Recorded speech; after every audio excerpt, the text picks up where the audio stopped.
السلام علیکم۔ بچے کی پیدائش کی کچھ سنتیں۔ اولاد اللہ پاک کی نعمت ہے۔ جن کے پاس اولاد ہیں انہیں اللہ پاک کا شکر ادا کرنا چاہیے کہ اللہ نے انہیں اتنی بڑی دولت سے نوازا ہے، اور جن کے پاس اولاد نہیں ہے ہمیں ان کے لیے دعا کرنا چاہیے کہ اللہ پاک انہیں نیک صالح اولاد عطا فرمائے۔ بچے کی پیدائش کے بعد کی سنتوں میں سب سے پہلی سنت یہ ہے کہ بچے کے سیدھے کان یعنی دائیں کان میں اذان کہی جائے اور الٹے کان یعنی بائیں کان میں اقامت کہی جائے۔ کوشش کریں کہ جتنی جلدی ممکن ہو سکے یہ عمل کر لیں۔ اکثر بچے ہاسپٹل میں ہوتے ہیں اور وہاں کوئی ملتا نہیں کہ بچے کے کان میں اذان کہے، تو اگر کوئی کہنے والا ہے تو وہیں پر یہ عمل مکمل کر لیں، اور اگر نہیں ہے تو جب بھی گھر پر آئیں 2 دن 3 دن بعد جتنی جلدی ممکن ہو سکے یہ عمل مکمل کر لیں۔ دوسری سنت ہے کہ جب بچہ 7ویں دن کا ہو جائے تو اس کا کوئی خوبصورت اور دیندار نام رکھا جائے، کیونکہ بچہ پوری زندگی اسی نام سے پکارا جائے گا۔ تو ایسا نام رکھیں کہ جب بچہ بڑا ہو اور کوئی اس کو اس کے نام سے پکارے تو اس کو شرمندگی محسوس نہ ہو، اس کو برا نہ لگے۔ اس لیے کہا گیا ہے کہ اچھا دیندار اور خوبصورت نام ہو بچے کا۔ بچوں کا نام بزرگان دین اور انبیاء علیہ السلام کے نام پر ہمیشہ رکھنا چاہیے، کیونکہ بچے پر اس کے نام کا اثر بہت زیادہ ہوتا ہے۔ تو سوچ سمجھ کر، رائے مشورہ کر کے، سوجھ بوجھ کر ایک اچھا سا دیندار نام رکھیں۔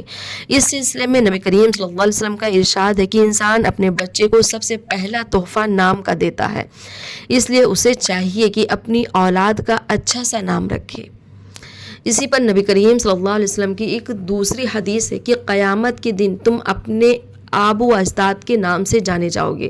تو اس لیے بچے کے والدین کو چاہیے کہ کوئی اچھا سا دیندار نام اپنے بچے کو دیں، اور یہ اس بچے کا حق ہے کہ اسے ایک اچھا اور خوبصورت دیندار نام دیا جائے۔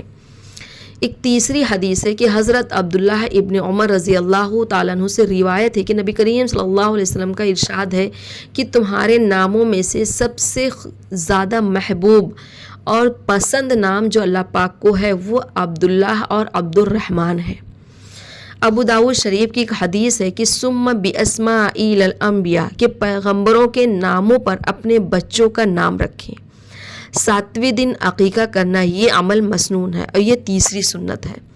مسنون عمل وہ ہوتا ہے کہ کرنے سے ثواب ملتا ہے، نہ کرنے پر کوئی حرج نہیں، کوئی گناہ نہیں۔ 7ویں دن عقیقہ کرنا مسنون ہے۔ اگر کسی وجہ سے 7ویں دن نہیں ہو پا رہا ہے تو 14ویں دن کر لے۔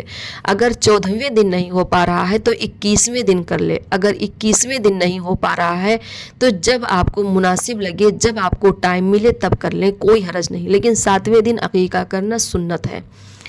چوتھی سنت یہ ہے کہ بچے کے سر کے بال منڈوا دیے جائیں، اور جتنا بال بچے کے سر سے نکلا ہے ان بالوں کو وزن کیا جائے، اور ان بالوں کے وزن کے برابر چاندی خیرات کی جائے۔ لیکن اگر چاندی نہیں ہے تو جتنے کی اس ٹائم ان بالوں کے وزن کا جو چاندی کی قیمت ہے اس قیمت کو کاؤنٹ کیا جائے اور اتنا پیسہ صدقہ کیا جائے۔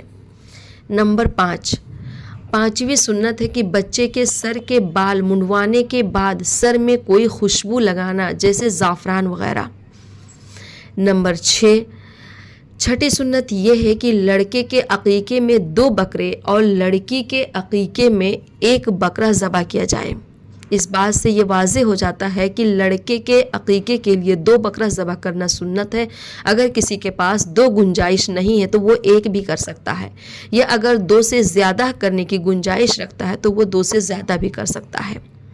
اور لڑکی کے عقیقے میں 1 بکرا ذبح کرنا سنت ہے۔ اگر کوئی شخص 2 یا 2 سے زیادہ کرنے کی گنجائش رکھتا ہے تو 2 سے زیادہ بھی کر سکتا ہے، لیکن بکرا ذبح کرنا سنت ہے۔ مسنون کا مطلب یہ ہے کہ اگر آپ کریں تو بہت اچھی بات ہے، اگر نہیں کیا تو کوئی حرج نہیں۔ اور 7ویں سنت یہ ہے کہ بزرگان دین سے، یعنی کسی بزرگ دیندار انسان سے چھہارا یا کوئی میٹھی چیز دانتوں کے نیچے چبوا لیں اور بچے کے منہ میں اسے ڈال دیں، اور اس بچے کے حق میں بہتری کی دعا کریں۔ نمبر 8، 8ویں سنت یہ ہے کہ جب بچہ 7 سال کا ہو جائے تب اسے نماز اور دین کی دوسری باتیں سکھائی جائیں، اور جب بچہ 10 سال کا ہو جائے اور نماز نہ پڑھتا ہو تو اس پر سختی کرنا چاہیے اور پابندی سے نماز پڑھوانا چاہیے۔ تو یہ تھے بچے کی پیدائش کے بعد کیے جانے والے سنت عمل۔ امید ہے کہ آپ لوگوں کو اچھے سے سمجھ میں آ گیا ہوگا۔